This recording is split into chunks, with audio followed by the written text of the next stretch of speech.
How you guys doing? Today on Age of Empires Mobile, we're going to do our final Signet Ring video to help all of the free-to-play players, low spenders, and even technically the spenders on Signet Ring investment. Because we've done our tier list, a lot of you guys absolutely enjoyed it and understood what the tier list assignment was for. And what we're going to do is take that tier list and basically build on it on how you as a free-to-play player, maybe a low spender or even a medium or higher spender, basically we'll pick these rings and basically go from an early game ring setup to a late game ring setup, and it should clear up everything for you. So with that, smash like, comment, and subscribe, guys, and let's dive into today's video. And here we are in the Finecraft menu, and just to remind you guys, in order to get these rings, you are going to need the hammers. Then you can obviously earn and obviously get these through the VIP service. Once you hit a certain VIP level, you can buy these, spin the craft wheel, and then basically get 30 crafts done. It's going to give you 100 jeweler's mark, plus whatever you might have spun and got lucky on, which would have been the nice part. And every week, once you've accumulated these coins, you can buy, obviously, a ring from the jeweler's collection, right? And this is where obviously I love you guys were obviously put in some really good comments, really good feedback, and honestly put in some good points, and we're gonna address all of them in this video now, right? So if you're a free-to-play player, what rings would I get? What would I actually unlock on my account? Because there is a bunch of different rings on here, and it is going to be hard to just get maybe a 1.6k ring and then try to get some of these other ones, because you got to imagine for 1.6k I could have potentially bought nearly 4 or more rings, and that is kind of crazy to think about, especially when you're thinking of running multiple matches in the open field.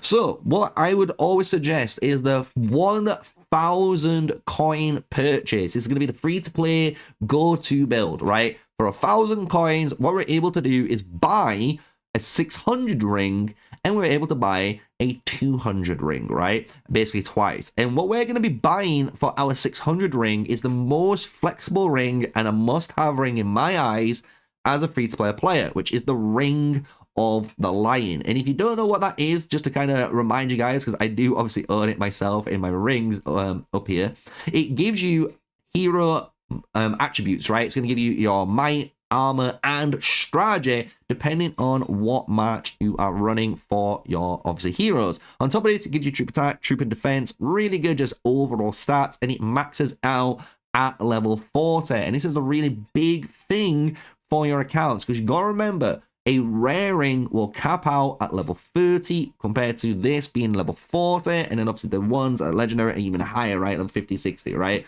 You can't mess that up. So with the Ring of the Lion, this allows you, a free-to-play player, no matter what match you're going to run, you can equip this to. And you can see I've got it even equipped to my Richard right now, because that's going to be the match I am actually working on next. My actual pikeman with my Richard, with my Boudica, and I'm actually going to be running, technically at the moment, a Joan of Arc, almost 5-star, because I'm trying to just be super free-to-play friendly with wheel commanders only, right? Compared to having a 5-star Hammurabi, because I don't have, no, Barbosa, should I say, because I don't have that 5-star or even a 3-star Barbarossa, which is kind of crazy. So what I'm working with is that. And the Ring of the Lion for a free-to-play play gives you all the flexibility you need, right? 600 coins, you know this ring in the future goes on any match. You know you're always going to get the maximum use out of it. So that is one ring I would always go for. The next ring is actually going to be the reduction or the recovery of your troops, right? And the reason why I'm doing this is the Ring of the Lily recovers your troops, and it's a nice recovery rate, and it does go off the strategy bonus. And a lot of players will get upset saying, why would you need that on certain heroes? Even like, for example, like in Attila, for example. The thing is, your might is really, really high, but you still have 264 strategy that this will be based off, right? And that might give you a little bit of healing that you need. But the thing is with these rings, and why I'm saying you want the Ring of the Lion and that Ring of the Lily there, is because the third ring that you want, and this might be a theme if you guys have not guessed it yet, is going to be the other defensive ring. And these 3 rings allow you as a player, which is going to be, I think, the ring of the daisy now, is going to allow you, not the ring of the daisy, it's the ring of clover, there we go. It's going to allow you to reduce your troops' damage taken by 25% for 3 seconds every 6, right? It gives you troop attack, troop defense again. What's so good about these 3 rings, the ring of the lion, the ring of the clover, and that ring of the lily we just saw, is the fact that no matter what march you put these on, they're going to do their job, which is give you more stats and give you more survivability in the open field. And that is a really good way to start on any march. And you can work from that then as a free-to-play player by upgrading these rings. And this is obviously kind of a offensive and double defensive setup, and that's kind of how I feel you should be playing, especially as a free-to-play player where you are getting absolutely nuked by potentially higher damaging troops. So you want to try and reduce that as much as possible. Now, how do you upgrade those rings as a free-to-play player?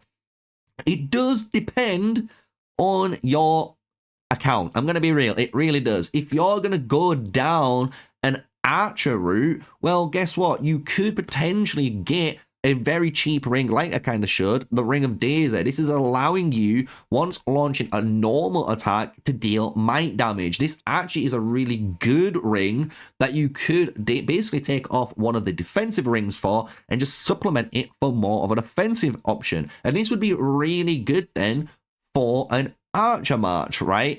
But then what I would be aiming for is the 600 rings. I would honestly be trying to get a double epic ring setup and then a blue ring on that 3rd commander. And by doing that, it will allow you to obviously work on, depending on what ring you buy, it could be the Ring of the Bear if you're obviously going for a massive might-based army type. Really good. It can go on any of the heroes here and just basically deal a ton of damage, which is really good. You could even get the ones that I've got, right? The Ring of the Crow, the Ring of the Deer. You could get any of those. The Ring of the Night Wolf if you're going for more damage-based again. So you've got these different epic rings that you would be going down on and picking. And once you pick that ring, you will have 2 purples, you'll have a blue, and you're going to have, as you guys have probably guessed it, that spare blue ready to put on your next march. And then you're going to upgrade again. You're going to get rid of the 3rd blue ring once you're able to for another epic ring. And your main march will have 3 epic, basically, rings on now, and you're going to have 2 spare blue rings. And a beautiful way of doing that is the fact that you're still using the Ring of the Lion. You've got 2 rings specialized for that march now, and then you've got 2 blue rings that you might have leveled up, maxed out, ready to go on your 2nd march. And that's where you as a free-to-play player must feel pretty good, because you could have gone down, like I said, the archer route like I have and got your 1st ring set up. And now you're thinking about going down the pikeman route. And if you're going down the pikeman route, well, guess what? You can put both of those blue rings straight away on like your Boudica, on your Joan of Arc, even on your Barbarossa. Give them that tankiness that they want, and then you can come back into your epic rings here and get the correct ones you want, right? For example, Ring of the Badger for the first 18 seconds after entering battle. Reduce your troops' normal attack and secondary strike and skill damage taken by 31.5%. This would be your 600 ring you would pick up, and boom, you've now just got somehow 6 rings on basically 2 formations, and it's competitive, and it's a nice way to work up. And once you've done that, you will go down the route of most likely, guys, saving for the 1.6k rings, and then eventually one of the 4k rings, especially for that main march. And once you've done that, you'll realize, well, guess what? I've got the Ring of the Lion, and it's come off my main march, and I've got Messenger of Destruction, for example, after 2 years, right, or something. I've got it, right? Well, guess what? The Ring of the Lion's still good, and you can just slap that on the 3rd or 4th march that you might have been working on your account.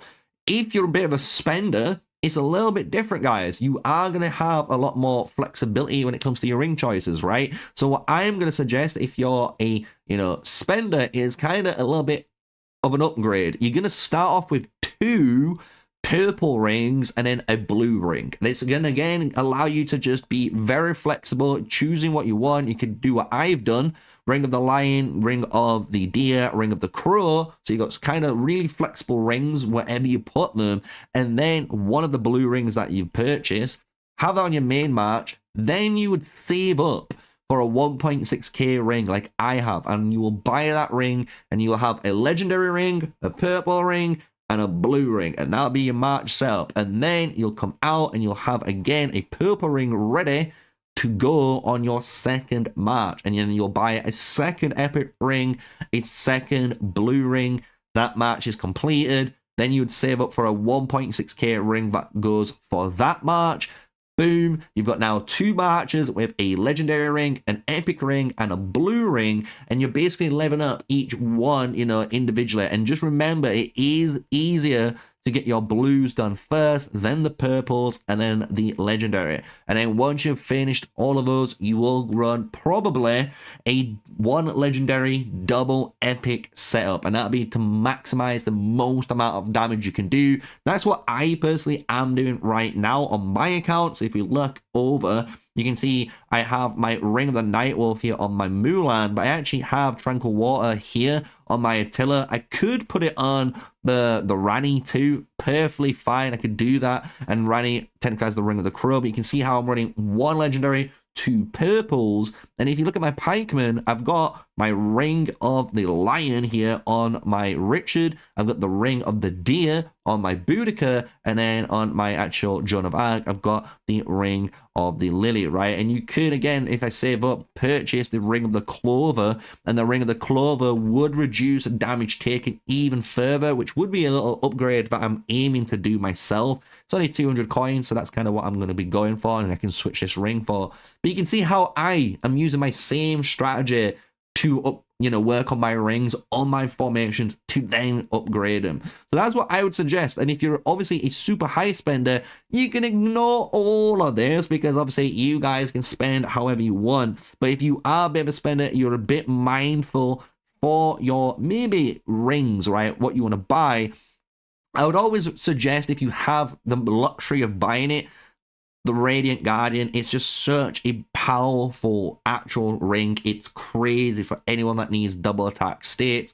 But if you're more of a pikeman player, honestly, that Messenger of Destruction is absolutely carnage, especially if you have a fully built pikeman, 5-starred out with the Messenger Destruction and all the right rings. It's going to be crazy. But if you are a bit of a spender, you would be running a 4k ring with technically a 1.6k ring and an epic ring, unless you have Kraken status, and then you can run all legendaries, right? But most, even at the highest spend level, you probably will be still running maybe 1 epic ring within your formations. And hopefully that has cleared up everything for you guys with Signet Rings. We've done our Signet Ring tier list.